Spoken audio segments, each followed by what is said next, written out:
இது வந்து ஒரு கேட் கொஸ்டின். ரெண்டு ட்ரெயின், ஒரு ட்ரெயின் ஸ்டேஷன் ஏல இருந்து ஸ்டார்ட் ஆகுது, இன்னொரு ட்ரெயின் ஸ்டேஷன் பி ல இருந்து ஸ்டார்ட் ஆகுது. ஸ்டேஷன் ஏல இருந்து ஸ்டார்ட் ஆகிற ட்ரெயினோட ஸ்பீட் 54 km/h. ரெண்டாவது ட்ரெயினோட ஸ்பீடு தெரியாது. இப்ப ரெண்டு ட்ரெயின் கிராஸ் ஆகுது. கிராஸ் ஆன அப்புறம் முதல் ட்ரெயின் வந்து 6 மணி நேரத்துல இந்த ரெண்டாவது ஸ்டேஷன் போய் சேருது. ரெண்டாவது ட்ரெயின் 24 மணி நேரத்துல போய் இங்க முதல் ஸ்டேஷன்ல போய் சேருது. கொஸ்டின் என்னன்னா, what is the distance between the two stations?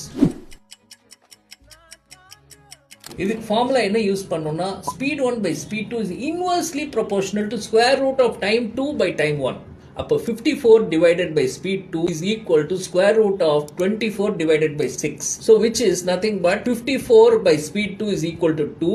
அப்போ speed 2 is equal to 27. அப்போ ரெண்டாவது ட்ரெயின் 27 km/h 24 மணி நேரம் போச்சுன்னா உங்களுக்கு 648 km போகும். அண்ட் முதல் ட்ரெயின் 54 km/h போனோம்னா 6 hours 324 km போகும். 648 plus 3